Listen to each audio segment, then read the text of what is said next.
Welcome back to Inherited Dawn, a One Piece podcast, the only place that breaks down the grand line one chapter at a time. Today, we're covering Chapter 18, The Pirate Buggy the Clown. And let me tell you, this is one of those chapters. This is a line in the sand chapter, because we just found out exactly what happens when you mess with Luffy's treasure.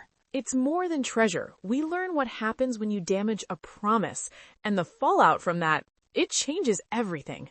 It really does. If you're enjoying this journey with us and you want to make sure you're here when we finally see that promise fulfilled, find that subscribe button and give it a Gomu Gomu no Pistol. We'd appreciate it. Let's get into it. The chapter picks up right in the middle of the chaos. Right where we left off, Buggy just mentioned Shanks, red hair, and Luffy's head whips around. He immediately demands to know where Shanks is. No games, no messing around, just pure, unfiltered Luffy. The world just shrinks down to that one question. Everything else, the fight, the town, the treasure Nami stole, it all just vanishes from his perception. It's such a powerful character moment. He's been so goofy and carefree up to this point, but the name Shanks acts like a key unlocking a completely different side of him, a serious, intense, and demanding side.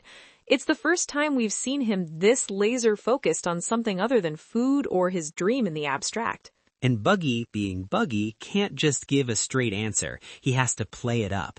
He implies he might know, trying to act all mysterious and powerful. He puffs out his chest, gets that smug look on his face. He sees Luffy's desperation and immediately tries to use it as leverage. That's just who he is. He is an opportunist to his core. It speaks to a deep-seated insecurity. A truly powerful person doesn't need to posture like that. Buggy's immediate reaction to having a piece of information that this unknown rookie wants is to lord it over him. He needs to feel superior, to be the one in control of the conversation. And Luffy just calls him an idiot for it, flat out. He sees right through the posturing. That's our captain. He has zero time for ego. It's so good. He's not impressed by titles or reputation. He just reads the person. He looks at this guy trying to act all high and mighty, and his brain just goes, "Nope, you're a clown, an idiot clown." And he says it out loud. That, of course, is the one thing that will always set Buggy off.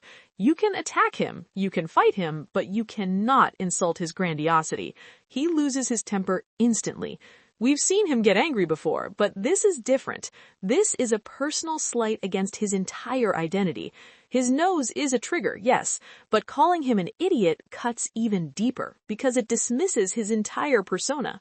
It's his whole deal. He wants to be seen as this grand, menacing pirate captain, and Luffy just deflates him with a single word. So he goes right on the attack. He asks Luffy if he can reflect knives, and Luffy just says, "Nope, no hesitation." And I love this because it shows Luffy has no concept of lying to an enemy to gain an advantage. He is exactly what he is. It's a fascinating kind of honesty. It's not strategic, it's just his nature. Someone else might say, maybe, you want to find out? To create doubt.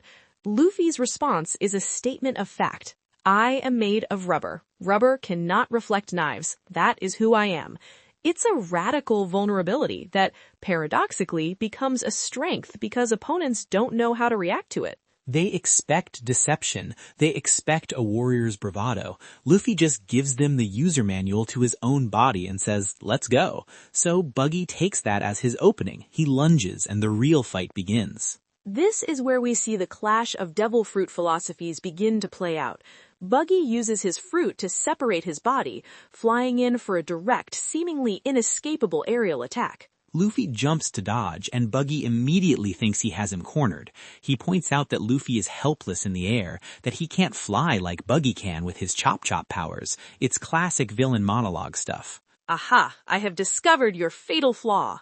Which is logical. From Buggy's perspective, he's identified a clear weakness and is moving to exploit it. In a traditional fight, a grounded opponent who leaps into the air is at a disadvantage against a flying one. He's playing by the established rules of combat. But he's not fighting a logical opponent. He's fighting Monkey D. Luffy, and Luffy doesn't care about the established rules of combat. Luffy's in the air, sees a lamppost and just stretches. He grabs it, swings himself clean out of the way, and Buggy's attack just sails right by. It's pure instinctual genius. This is where we're really seeing his creativity in a one-on-one fight against another devil fruit user. It's not just about punching, it's about mobility and using the environment in ways no one else can. He effectively turns the entire town into an extension of his own body. That lamppost is now his arm. That rooftop is now his foothold. Exactly. This is what makes Luffy so terrifying down the line. It's not that he just gets stronger, it's that the world runs out of ways to contain him. Any surface is a potential anchor, any object is a potential slingshot. Buggy's thinking in terms of a flat, two-dimensional battlefield, and Luffy's playing 3D chess with his own body. He's not just moving through the environment, he's weaponizing it with his rubbery physics. It's incredible. And he immediately turns that momentum into an attack. He throws a long punch, a Gomu Gomu no pistol, but Buggy dodges and mocks him again, saying his power is also his weakness. He thinks he has Luffy left himself wide open. He's not wrong from a certain point of view. His arm is stretched way out there, leaving his body exposed. Any other fighter would be in huge trouble. But he misses the second part of the equation. He's so focused on the body at one end of the arm that he isn't paying attention to the fist at the other end. Luffy's punch kept going. It grabbed a window ledge on a ruined building. The battlefield is constantly changing because Luffy is constantly changing it. He uses the ledge to launch himself into another attack. He basically turns himself into a human cannonball. He isn't just swinging, he's creating new angles of attack out of thin air. Buggy's fighting one person, but Luffy is fighting like a whole squad, using flanking maneuvers that originate from his own limbs. Exactly. This is what makes Luffy so terrifying down the line. It's not that he just gets stronger, it's that the world runs out of ways to contain him. Any surface is a potential anchor, any object is a potential slingshot. Buggy's thinking in terms of a flat, two-dimensional battlefield, and Luffy's playing 3D chess with his own body. He's not just moving through the environment, he's weaponizing it with his rubbery physics. It's incredible. And he immediately turns that momentum into an attack. He throws a long punch, a Gomu Gomu no pistol, but Buggy dodges and mocks him again, saying his power is also his weakness. He thinks he has Luffy left himself wide open. He's not wrong from a certain point of view. His arm is stretched way out there, leaving his body exposed. Any other fighter would be in huge trouble, but he misses the second part of the equation. He's so focused on the body at one end of the arm that he isn't paying attention to the fist at the other end. Luffy's punch kept going. It grabbed a window ledge on a ruined building. The battlefield is constantly changing because Luffy is constantly changing it. He uses the ledge to launch himself into another attack. He basically turns himself into a human cannonball. He isn't just swinging, he's creating new angles of attack out of thin air. Buggy's fighting one person, but Luffy is fighting like a whole squad, using flanking maneuvers that originate from his own limbs. Exactly. This is what makes Luffy so terrifying down the line. It's not that he just gets stronger, it's that the world runs out of ways to contain him. Any surface is a potential anchor, any object is a potential slingshot. Buggy's thinking in terms of a flat, two-dimensional battlefield, and Luffy's playing 3D chess with his own body. He's not just moving through the environment, he's weaponizing it with his rubbery physics. It's incredible. And he immediately turns that momentum into an attack. He throws a long punch, a Gomu Gomu no pistol, but Buggy dodges and mocks him again, saying his power is also his weakness. He thinks he has Luffy left himself wide open. He's not wrong from a certain point of view. His arm is stretched way out there, leaving his body exposed. Any other fighter would be in huge trouble, but he misses the second part of the equation. He's so focused on the body at one end of the arm that he isn't paying attention to the fist at the other end. Luffy's punch kept going. It grabbed a window ledge on a ruined building.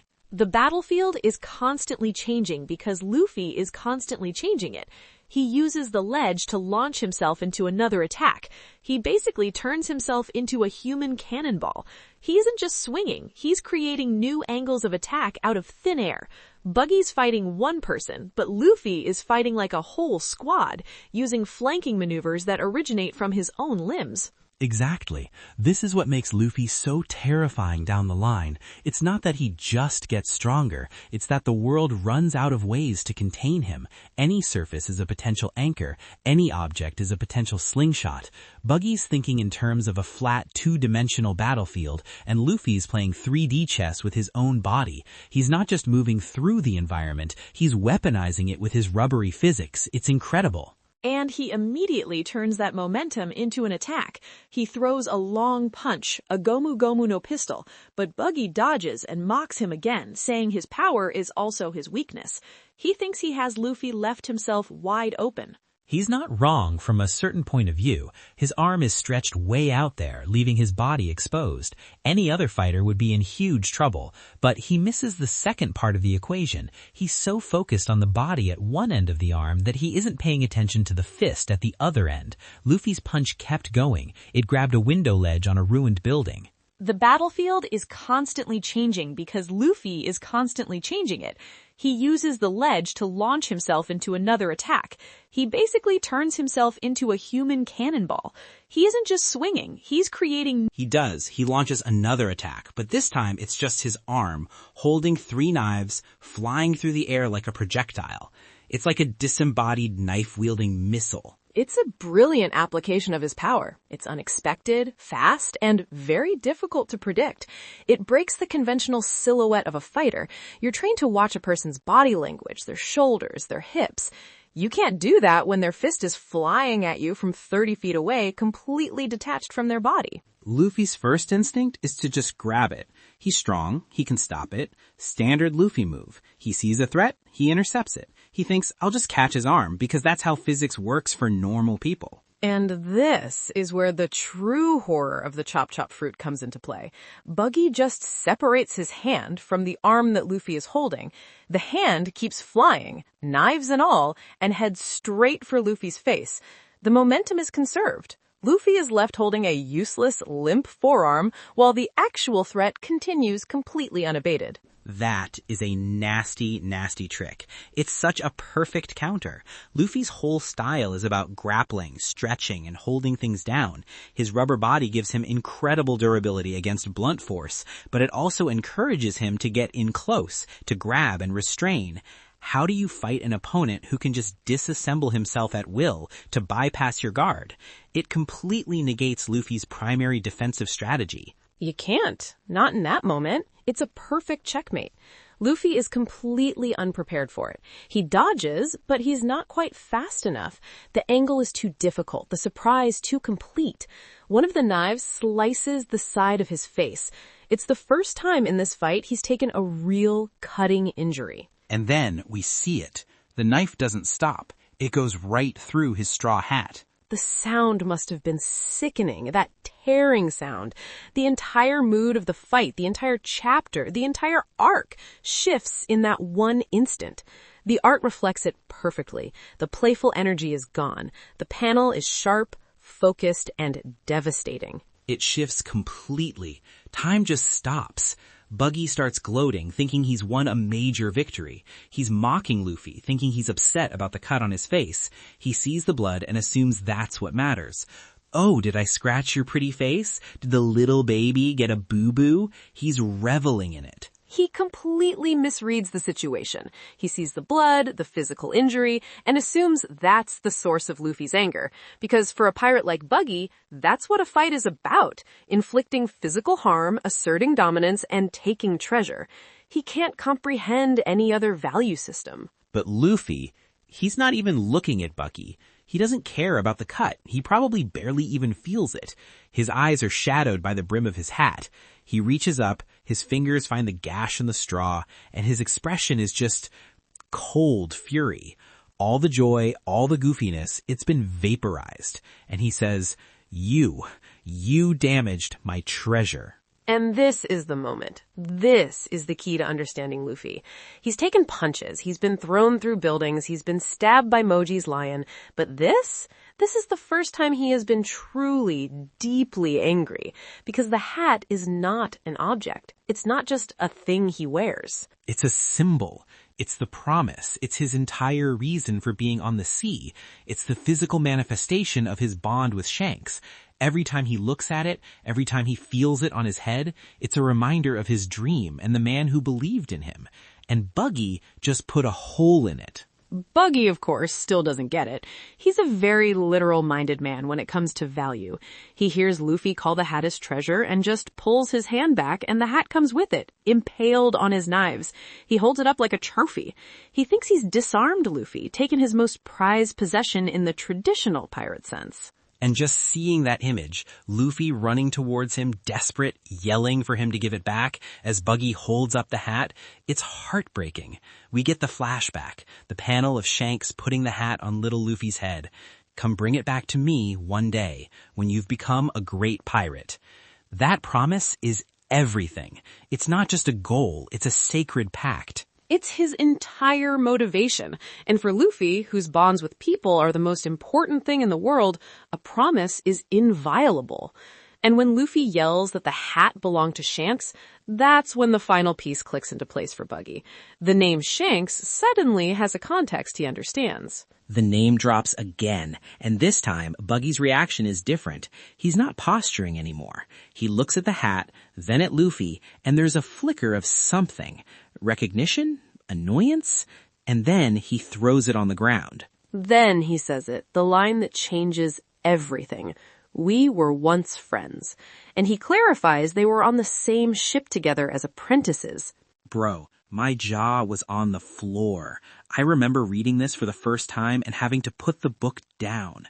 This is not just some random East Blue clown. This guy sailed with Shanks. They came up together. The world of One Piece just expanded exponentially in a single sentence. We thought the world was just these little islands in the East Blue, but this one line connects our story directly to the absolute peak of the pirate world. Think about what this means. We know Shanks is a living legend, a figure of immense power, and this man, Buggy, was his peer. They were on the same level at one point. It completely recontextualizes who Buggy is. He's not just a villain of the week. He's a piece of living history. A failed piece of history, perhaps, but history nonetheless. What ship were they on? Who was their captain?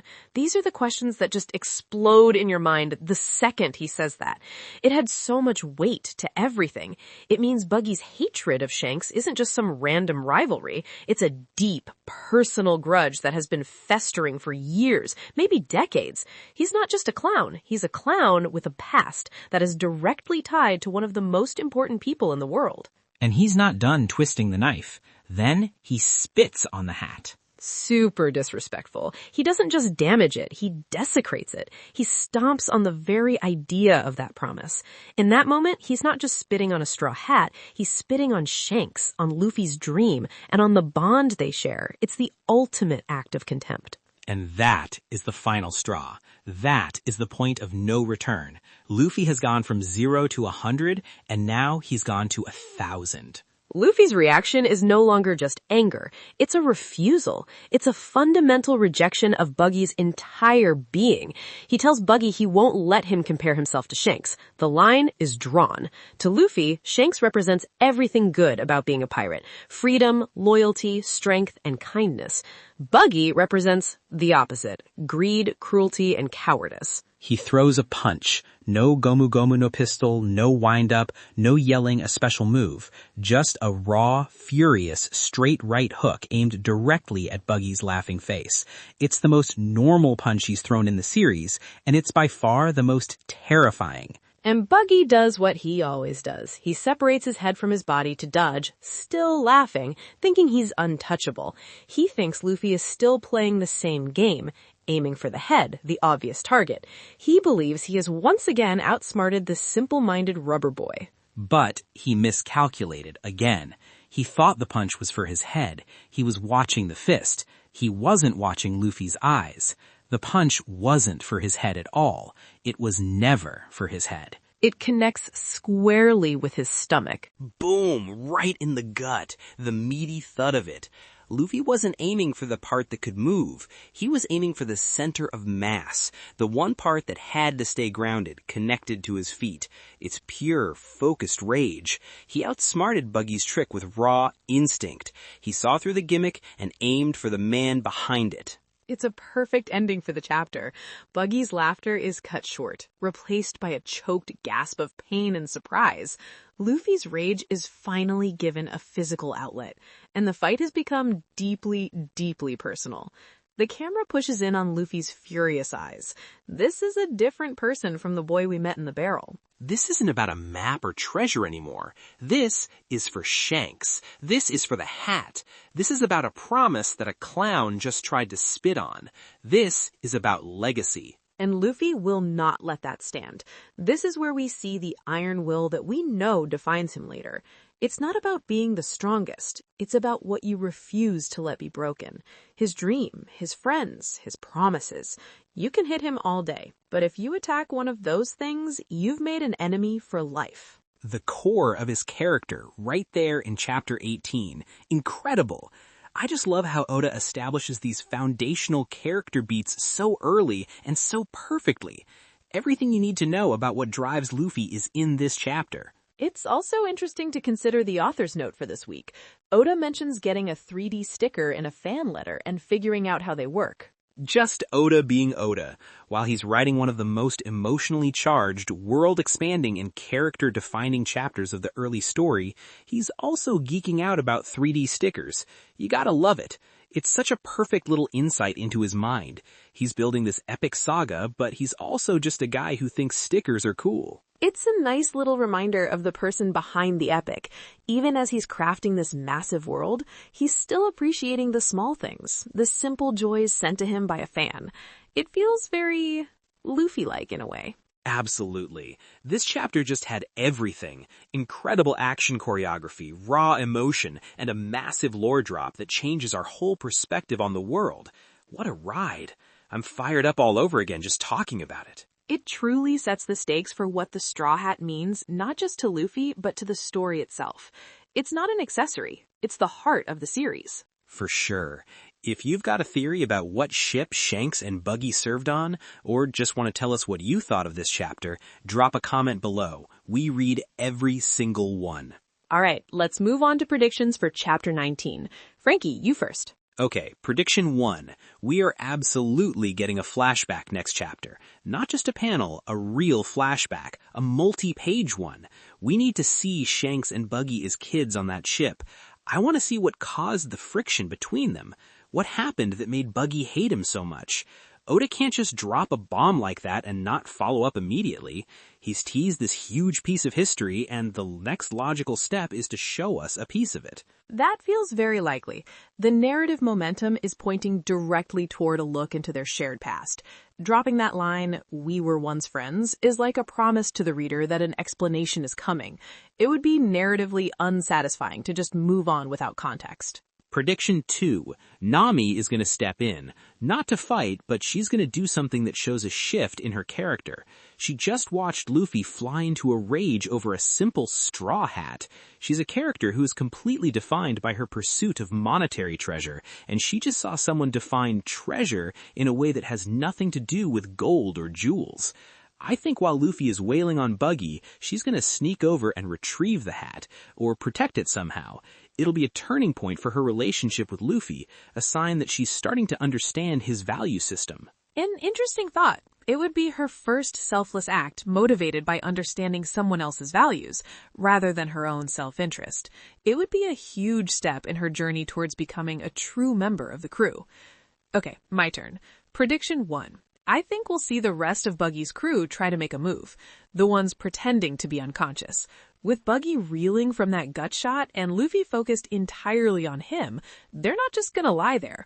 I think they'll see an opportunity to either grab the treasure from Nami or try to cheap shot Luffy from behind.